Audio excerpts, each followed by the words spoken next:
Hello, my friends. United States threatens to cut intelligence and weapons support for Ukraine to pressure the country for signing absolutely stupid peace deal proposal, so-called peace deal. As you might see, we are at the same cycle with Donald Trump's administration again and again. They're just minor changes. If we calculate it's going to be maybe fifth or sixth time, then United States may cut the weapons support for Ukraine. I think that they will do it, and Ukraine will never ever agree on that bullshit that was proposed by some of the generals who visited Kiev. And actually, this peace plan is not Trump's peace plan, it is Putin's peace plan. But as you probably know, even Putin doesn't agree on that peace plan. His goal is much wider, and Trump, White House administration, doesn't understand that at all. Yes, guys, in this video in particular, I again want to speak about political stuff happening around Ukraine, not the front lines. It's going to be in next video. I'm sorry about it, but this is now more important. Trump also mentioned that Ukraine will inevitably lose the remaining part of Donbas, either with the peace deal proposed or because of the military action. But there is one big but. Yes, Ukraine has big chances to lose Donbas, but it might take few years and thousands of the life losses for Russia. Yeah, also Ukraine will lose its best warriors, but giving Russia territory just like that, with some of the crazy, hazy proposal and those foggy security guarantees which were mentioned, there's actually no details, precise details about those security guarantees which Donald Trump's administration could propose. Before, Donya said about the mineral deal that it will be the security guarantee for Ukraine, but it seems like everyone forgot about that mineral deal long time ago. By the way, initially Donald Trump tried to press Ukraine with unacceptable military deal, and it wasn't accepted by Ukraine, but later on they changed almost everything in that and Ukraine took it. But it's not the part of the guarantee as we see it. And now we have a new proposal to capitulate from those territories. It means the entire capitulation of Ukraine. If you give up Donbas, Russia will not be satisfied with that. They will occupy those territories and they will continue the further attacks. It's absolutely evident because for Putin, Ukrainian government, as he said yesterday, are criminals.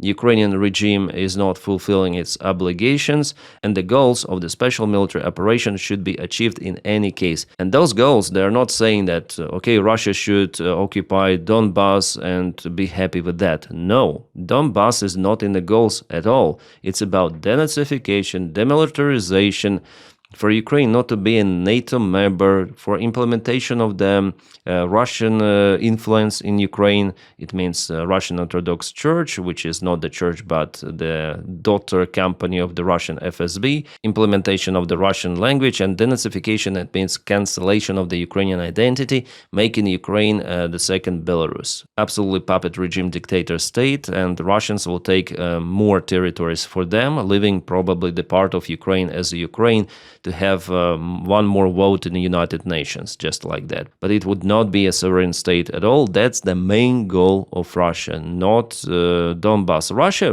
look at Russia. I think we will not have enough space here to show Russia itself.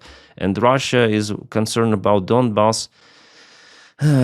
They don't care about people who live there. They just demolish city after city, town after town, village after village. They want to take Donbas for the only reason, because it's the most fortified bridgehead for Ukraine, for Ukrainian defense in general. And yes, they might take it, but how many resources Russia may spend for it? Is the Russian economy okay? Is it doing fine? Well, actually, it doesn't feel that great. I'm not saying that Russian economy will collapse in a matter of 2 years or something, but every day of this war to continue, for Russia to struggle on the front lines, yes, they take territories little by little, but still they struggle with heaviest losses possible, and they use the vast resources of their economy. Their country is under sanctions, and that all brings Russia finally to its end. Russia or the Russian regime. In this case, it doesn't really matter. And only with end of Putin's regime, Ukraine may deoccupy those territories. So Ukraine is fighting there to get time for defense, and forcing Ukraine to give up the most fortified area for something on the paper. It already was like that. Yeah, Budapest memorandum and everything. So basically, it's about nothing burger, as I said in my previous video. And Zelensky already came out with his address to people that he will never ever agree on that. From his speech today, it is evident that the pressure on Zelensky with all of this Nambu scandal and all of that, it doesn't work. It actually backfired for Trump and maybe FBI, which is ruling partially that investigation. I think that investigation should be done. Yes, of course, everything should be uncovered. But Zelensky, with his at least geopolitical strategy, policy, he's basically saying that Ukraine will not agree on capitulation demands and no any power in the world will force Ukraine to capitulate.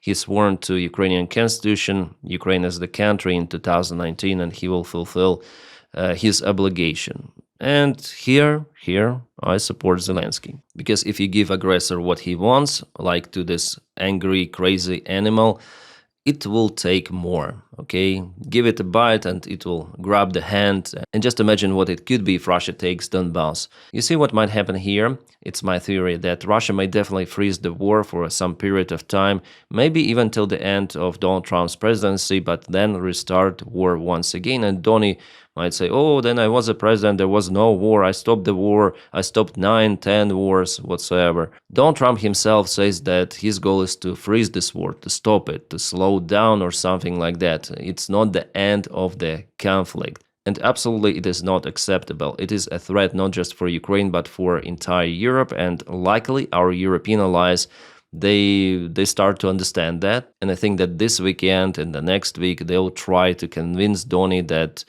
no, guy, you're wrong. If Russia restarts its military action, Ukraine has low chances to withstand against Russian aggression. And as for the peace deal, those demands in the document, well, as I said yesterday, it's all like water bullshit out there, but Ukraine shouldn't agree with that just because it is written that Ukraine should give up Donbas. It's not about NATO membership after all, but yeah, NATO membership is the sovereign right of every country to apply to, and it's also a sovereign right of the country, of any of the NATO country, whether to vote to accept the candidate or not. Like, for example, Orban said that he will never accept Ukraine. Okay, it's his right, but Orban will be changed. That's how democracy works. Yeah, Ukraine has this right to be accepted or has the right to be rejected by some of the NATO members. It's normal, but to forbid it as it is in Ukrainian constitution, no, it doesn't work, yeah?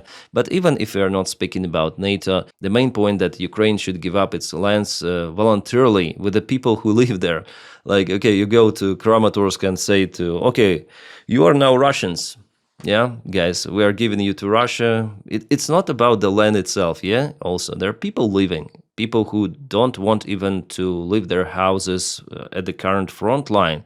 They're so connected to the land. They were born there, they were raised there, and force them to become Russians, like, it's inhumane, yeah, it's immoral. And no Ukrainian president, it's not just about Zelensky, anyone would never ever agree on that. That's basically betrayal, treason. And the next unacceptable point in this document, which I forgot to mention yesterday, that Ukraine should give up the part of its weapons. No, it's the only guarantee for Ukraine is the Ukrainian army. That's it. Allies, not allies, but Ukraine was left mainly alone at the very beginning of the war in 2022.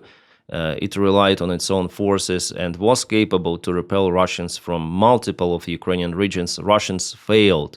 Then Ukraine didn't have any Abrams tanks, Leopard tanks, HIMARS, M777s or something like that. Yeah, only some of the javelins, but we understand that it was not really the main factor. Maybe some of the Russian tanks were destroyed by javelins, but Ukrainian army in general was capable to repel that massive attack. Somewhere, yeah, not everywhere, still Russians occupied South. Well, Zelensky still tries to communicate with the White House. Today there was the conversation between him and J.D. Vance, plus Secretary of the Army Driscoll, who attended Kyiv just yesterday. So Ukraine has always respected and continues to respect Trump's desire to end the bloodshed, and we view every realistic proposal positively. So the current proposal is not realistic, it is understandable. And again, all of that water in document could be accepted unless territorial concessions, and demilitarization of Ukrainian army. That's it. The rest are pretty much accepted in conditions of Ukrainian position. It really is, because there is nothing about like real betrayal or treason.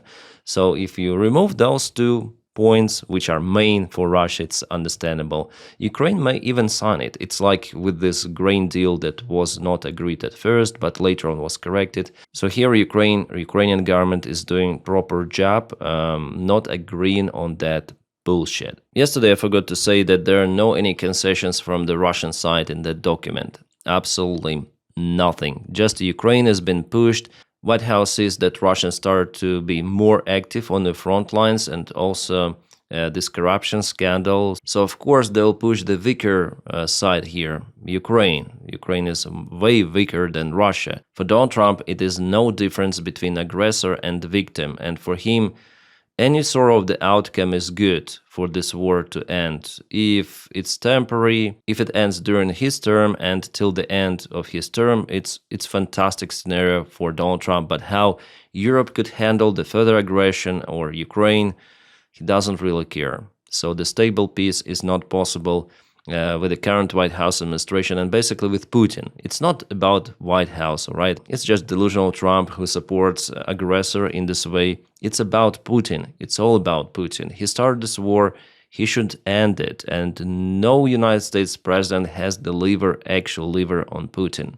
Despite sanctions, Russia will continue. The idea here from Russia with this peace deal that was prepared by Russia is to replace responsibility from Putin to Zelenskyy. It's not Russia that wants this war, it's Ukraine that wants this war to continue. In this attempt, they want to get rid of the sanctions and Ukraine to stay without any military support. And there is the information that the United States will even cancel this Pearl program for Europeans to purchase American weaponry for Ukraine. Of course, it's very bad, and Ukraine in this case will lose way more territories. What is also very important that Ukraine gets Patriot missiles from the United States of America. Those are only missiles, PAC-3, which are capable to shut down Russian ballistics. So by canceling Ukrainian military support and Ukrainian air defense, Donald Trump will cause more life losses even among Ukrainian civilians. Here, Donald Trump could be equal to the war criminal. Well, I think he really is, and on my other channel I started to film videos about Donny too, because I don't want to shut up, I want to spread this information, even though I don't have lots of the views on my second channel, but yeah, you may increase those by subscribing on my channel. The link is in the video description just below. But even without weapons from the United States of America, Ukraine has no chance then to resist. And White House should understand that. And just imagine Donald Trump being asked the questions why he cancels the support of Ukraine, and Melania may again say to him, you see what Russians are doing? Like, for example, the day before yesterday, Russians hit one of the civilian buildings in Territorial. There are more than 30 casualties out there. It was a deliberate strike with the Russian cruise missile. There are tons of the videos from the place. So Trump will be pushed also from within to resume the military support as it happened well before. It's not a popular step for Donny, and he's unpopular now in the United States in general. So I don't think that he really may cancel the support of Ukraine for extensive period of time. He will be pressed by journalists, by politicians, by people basically in USA. I see that according to the polls, even MAGA community is changing its opinion in favor of Ukraine little by little. What I also want to say that there are issues in Ukrainian army, big problems actually, within the army command, with government, and Ukraine should reform. It is not Donald Trump that causes those issues, it is Ukraine itself, unfortunately, and without those reforms, Ukrainian army will continue to lose ground even more. And by the ground, I mean not just terrain, but also soldiers, civilians, and settlements, villages, everything. So as many of the Ukrainian volunteers, Ukrainian officers, I'm calling for reforms in Ukrainian army. Without those, with the cancellation especially of the American support for Ukraine, of course, it's going to be very hard for Ukraine to withstand in extensive period of time, like for many years, all of those Russian attacks. Enemy is strong, enemy is big, it has more resources, and Ukraine absolutely should change to consolidate resources and to boost morale of people. Because now many people, to be honest, demoralized, yeah. Not because of Trump, but because of internal issues. I said about it on my channel and I continue to tell about it. Those reforms, I think, will be conducted because there is no other way for Ukraine to survive. With that, guys, please support the job that I do on my channel by following me on Patreon and also membership. The link for my Patreon is in the video description just below. Membership, you may press the button join over here. Thank you so much for making this content possible. And today, I promise you to film one more video. I have kind of the short interview with one of the influencers very soon. And later on, I'm going to film one more video with frontlines. Not only there are multiple of the news coming, the general digest of what is happening around Ukraine. So stand by for it. And yeah, I forgot to say, press the like to this video and subscribe for the channel. It always helps. My friends, I wish you all a peaceful sky wherever you are and have a great time.